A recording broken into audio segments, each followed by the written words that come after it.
Hi guys, K-Movie Recapped here. Before we start, warning. Spoilers ahead.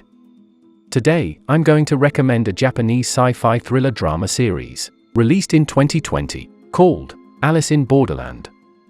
This drama series is based on the manga Alice in Borderland by Haro Aso. The manga was adapted into a 3-episode original video animation. In 2020, this manga was readapted into the Netflix original series directed by Shinsuke Soto.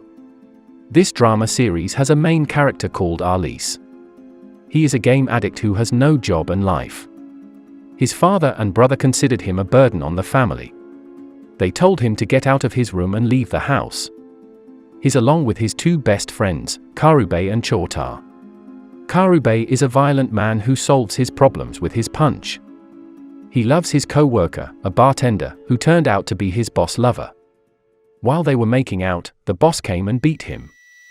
Being silent for a moment, he finally punched back his boss. And now he lost his job.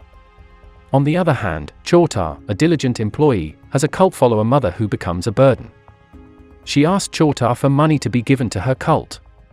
And this bad day for all of them became their reason to get together and enjoy their life. After doing something crazy and being chased by police at the Shibuya crossing, they are hiding in a public toilet. Suddenly, a blackout occurs. They came out and found everyone had disappeared. No trace. It's like they were transported into another world. What grim truth awaits them? For your information, this kind of plot is commonly referred to as isekai. Like many found in Japanese movies, this movie style is about someone who accidentally moves to another world. It could be a parallel, virtual, or even fantasy world. The person should survive in that world. Maybe you have watched some of the isekai movies but you didn't realize it. For example, Jumanji, or Tron.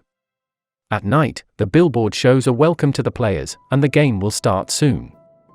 They confused but proceed to came to a lit building, where the game was about to begin. Everyone takes a cell phone. It's shocking to know that once you get in, you can't get out, else, you will be laser shot like this.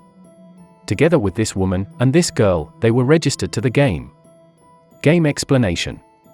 This game is called Dead or Alive with a difficulty level of 3 of clubs. In this game, they have to select the correct door within the stipulated time. And the goal is to leave the building within the time limit. Looks easy, right? But the thriller game is just about to start. Now, they are faced in a room where they must choose one of 2 doors, depicting death and life. And while they were discussing, the timer kept going and gas began to fill the room. The girl, with panic, chooses a door with a picture of life. And soon after she opened the door. Oopsie.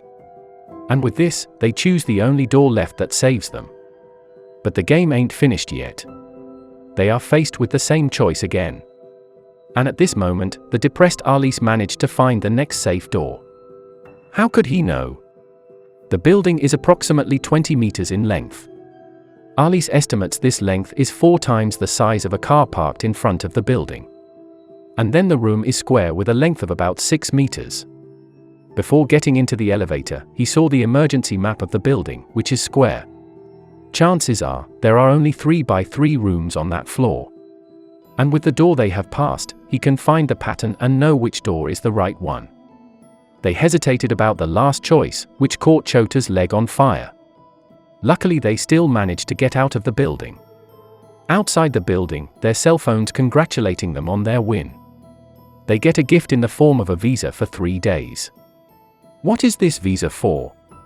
This question was immediately answered after a man appeared before them and said that his visa expired today.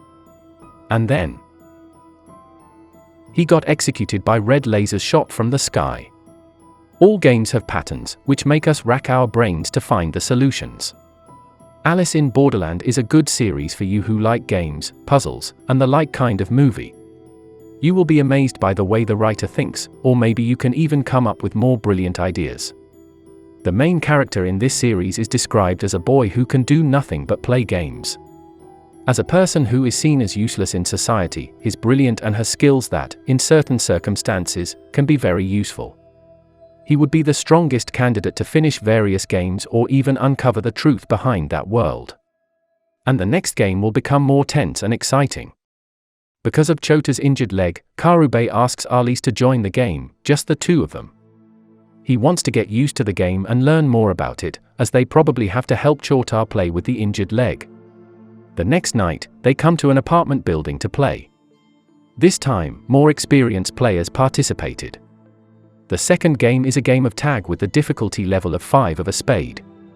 According to the game rules, they have to discover a safe zone hidden in the building rooms within the time limit and complete the task in that room. As they play, it turns out that the tagger is the person with a horse's head carrying guns. He doesn't hesitate to shoot anyone he meets. While everyone is trying to run, Ali shouts and asks the others to work together by telling the location of the tagger and others looking for the safe zone. As expected, no one answered. Except for this elegant girl, Usagi. Usagi is a Japanese word that means rabbit. She tells the tagger location to the others. And while trying to find a solution, Alice and Karube meet these two burly men. They could observe that the tagger was a specially trained soldier, and then they split up. Alice and Usagi are looking for a safe zone, while Karube and the two men try to stop and attack the tagger. Once again, Alice is intelligently able to see the pattern of the tagger's shot and the place he's trying to protect, which is the safe zone. Alice headed to the place and met this strange boy, who also figured out the pattern. After entering the room, another tagger appears and attacks them. They fight back. The strange boy then hides outside the room while Alice realizes they must press 2 buttons on the safe zone together to stop the timer. He shouts for help to press the second button. But no one answered. Karube got stabbed by the tagger and could not move. How can they finish this game? And who is this strange boy? What is the mystery and oddity behind this game? If you like this survival and thriller game movie genre, you should also watch the Squid Game and Liar Game drama series. These 3 series have things in common where the protagonist got forced to play a game of life and death. While the Squid Game focuses more on deadly thriller games where they are under pressure of losing their lives, the Liar Game series emphasizes mental games where there are hidden patterns in each game and considers the greedy mentality of humans. In our opinion, Alice in Borderland offers more suspenseful action and thrilling games, which makes this drama series renewed for a second season just 2 weeks after the first season was released. To uncover more, you can watch the full series on Netflix or other streaming platforms. Or, let us know if you would like us to continue to recap the next part of this series. Subscribe to watch more videos like this. Turn on notifications, like, and comment to help out our channel. Thank you for watching, and see you next time.